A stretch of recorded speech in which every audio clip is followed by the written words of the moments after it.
Felipe and Jose, it's a pleasure to meet you and to be able to present you with the award for this year's Ethics and Social Responsibility category for your case Enel's Innovability, Global Open Innovation and Sustainability. It's a terrific case and it's proved popular with educators around the world, and I'm really delighted to have this opportunity to ask you some questions about the case and really start to see behind the scenes and find out more about your experience in writing it. Maybe you could start by saying a little bit about what the case is about. Sure. I will answer that question. First of all, thank you, Richard, for this interview. We are happy to be here. And let me briefly explain what's the case about. This case describes how Enel, which is a leader energy player and a company in the energy sector, transform itself to face new challenge of the energy sector by putting sustainability and innovation as pillars for growth. So Enel bundled those two topics, sustainability and innovation, and actually they coined this very hard word to say, which is innovability, and they put this concept at the place of its business.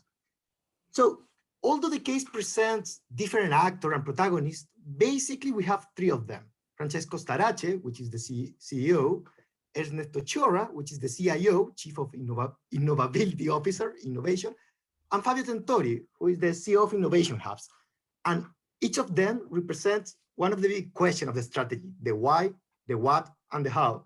So Starace represents the why. Why he decided to implement this massive transformation. It describes the urgency of change for a company in the energy sector to tackle the new trends. Ernesto Chorra represents what to do to implement this strategy. So what to change in the corporate culture, organizational structure, and innovation process. And finally, Fabio, which is also an alumni from INSEAD, he represents the how. The case describes how Enel is leveraging from innovation from startups outside the boundary of Enel through his network of innovation hubs around the world. So as you see, the case goes from the need to change to the creation of a new strategy to finally its implementation. Oh, that's terrific. And did you have a level of presentation in mind when you were writing the case? So I think, let me also thank you so much, Richard and the whole Case Center team for this award. We are very kind of honored and happy to have this conversation with you today. So it's interesting because the typical, right, the traditional way of teaching that case, when we wrote it, it was really about this idea of open innovation and global open innovation. And I teach it to the global strategy elective here at INSEAD. So when and Jose was my student at the time, right? And maybe later we can discuss how the idea of the case came through. But when we wrote the case, the idea was really, okay, let's illustrate, as Jose was saying, how a company as big as Enel is really reaching out in different parts of the world to access innovation.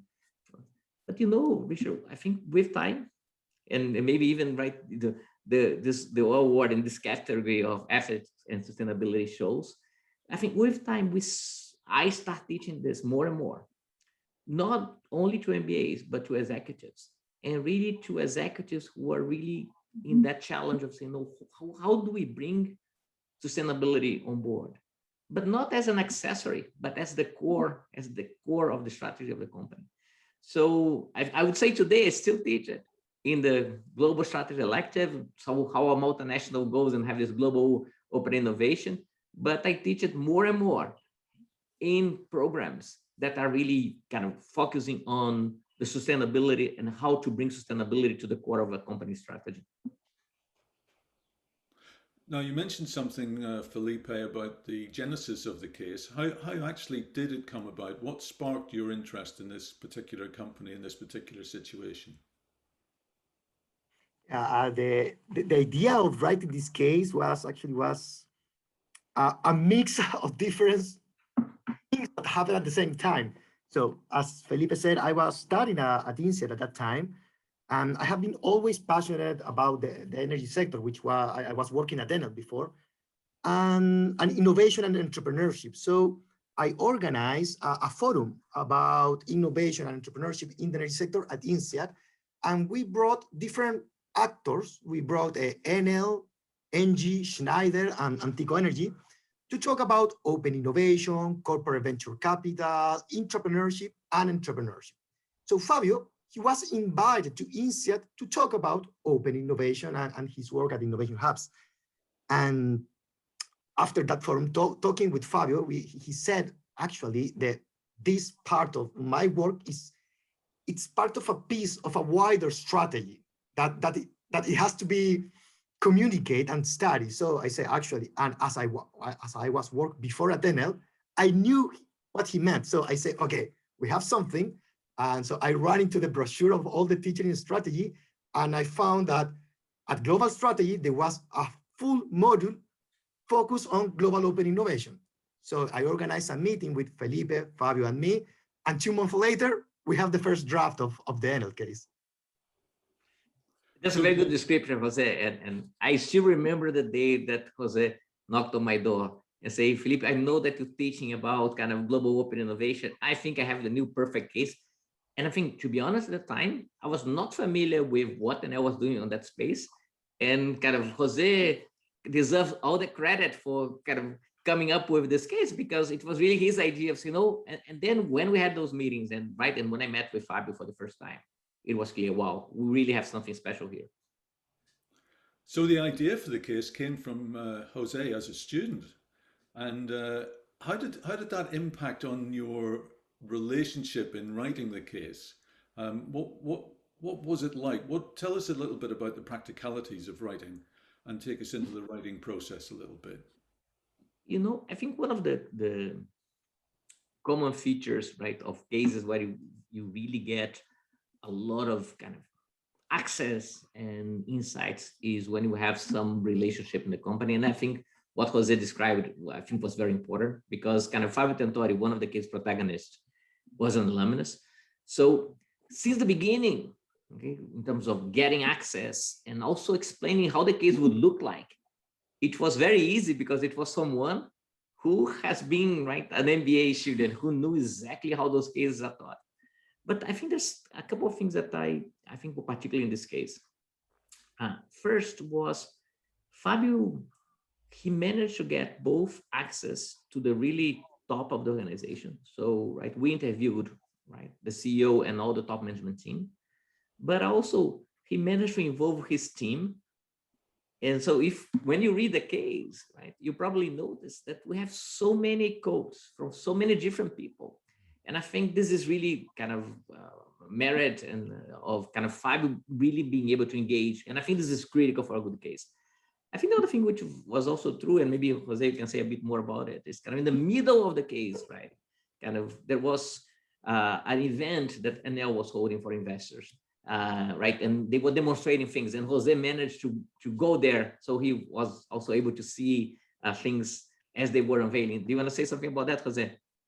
Yeah, for me, from the students' author's perspective, was a unique MBA experience, because, well, the case not only talk about innovation, talks about structure, organization, culture. So it talks about a lot of things that you see in the MBA. At the same time, I used to work at Enel, not in the headquarters in Rome, but back in Chile, and I was familiar from the other side. So for me, it was a huge opportunity to put all the concept together and make sense of it. Because I remember when I was working, they were talking about the new culture, and I was like, oh, another idea from the Italians. And then writing the case and talking with the strategist, say, oh, okay, wait, it makes sense. And that, for me, was a unique experience to put all the pieces together. And then with what Felipe was saying about that innovation, when Ernesto Chora pitched the Innovability strategy to the investor, that was a unique experience for me, because at INSEAD, they teach us how to make a pitch presentation of investor and how a strategy goes. But this was real life. So actually, I was kind of like hiding in the corner. They told me you cannot talk. And it was real life. What he was pitching a real life strategy. And we saw the result. JP Morgan wrote about, I think 1 week later, that innovation strategy at Enel was able to generate growth and capture opportunities.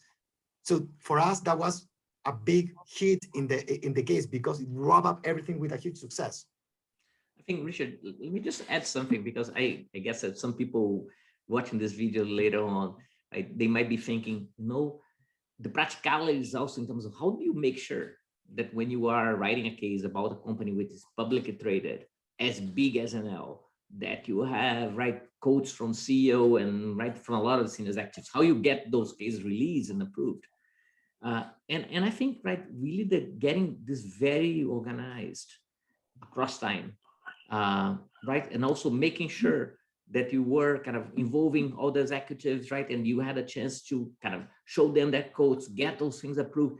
So I think there's a lot of the fun part which Jose is describing, but there's a lot of very kind of diligent, laborious work to make sure, that those things that you're seeing and describing, something that can really be put on kind of in a case and be released. And I think to that sense, I think it was kind of, I think Jose clearly with his MBA training, he was very structured on, this. So I was sharing with him my experience of writing cases, but I think it was very good to bring this very organized, structured way of all those different steps in the case writing. It's not just kind of as you write an article and, as you know.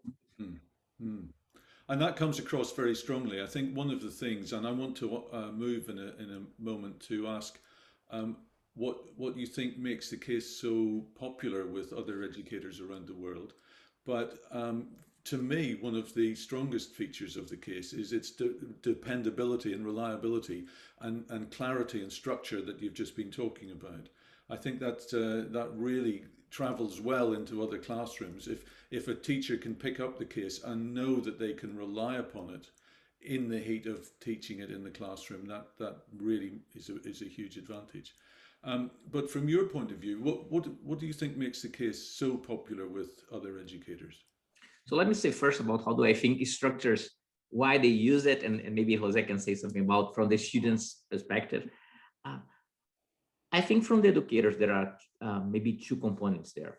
One is that theme about kind of the global open innovation was already a hot topic, but combining it with sustainability and going as far as crafting this new word. And it's interesting. I see today, they even put a trademark for Innovability.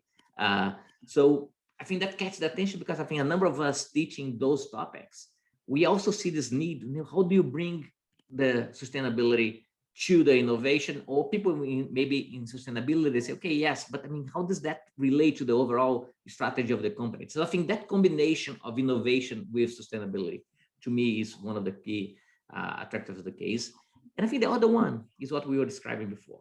I think the fact that the case has a very detailed teaching note, and also a lot of additional materials, because the company was very generous with us, not only in allowing us to interview the protagonists, but also they came to campus, and we also interviewed them again. So there's a good collection of videos with the interviews that I think is an interesting topic with a nice angle of that combination of innovation, sustainability, and you have a lot of materials, supplemental materials, and a detailed teaching note. That's how I feel in terms of, why instructors would use it. But maybe Jose, you may have a closer view of, what students might like about it. Yeah, I think for a student, I think there is three. If I need to summarize and try to organize everything, I think there is three big aspects. First, the what it covers, then how it is covered, and then the time. As I said before, it's not only sustainability and innovation, but the topics that we cover goes from human resource, organizational behavior, change management, and of course, the innovation process. So student can have a big picture. But then the problem of that is you have 20 pages of case, which could be very dense to read. And then it comes the how. The case is written in a way to do all these transitions from one topic, from the big picture to the specific detail of innovation process in a smoothly way. So the idea is not to get the student bored, because 20-page cases for an INSEAD student who has to deal with, who needs 48 hours in a day, it's a lot. And actually, when I was writing and I was saying, Felipe, this is too long, and he was saying, no, we can manage that, and we did. We managed to have a good balance. And finally, and I think timing, because I remember when I was at INSEAD that I read super good cases of companies that happened 20 years ago. You say, okay, but this is not relevant anymore. Or strategies that they have just implemented. And you say, okay, but I don't know if this is going to work. The Enel case, the strategy of Enel started 4 years ago. So when we wrote the case, they start harvesting the results. So student read the case, see the protagonist at the lecture, and then go to the news and read the Economist about talking about the new strategy, the results of Enel, and they see Starace talking about in the World Economic Forum talking about the energy transition. So it becomes super relevant because it's happening right now. Well, gentlemen, it's been a pleasure talking to you. I can see from your enthusiasm and how well you get on just why you work so well together as a writing team. I have one last question. In this difficult time that we're living in at the moment, one of the least of our worries is how to ship awards around the world. Now, I can see that Felipe's has arrived safely because it's standing proudly on a shelf behind him. But Jose, I have here. it arrived. I'm based in Viña del Mar, Chile, which is exactly the other side of the wall from Paris Fontainebleau, and it arrives perfectly. So, fantastic. Well, I think that's the perfect point to end on. Thank you very much. Thank you, Richard. thanks, Rich.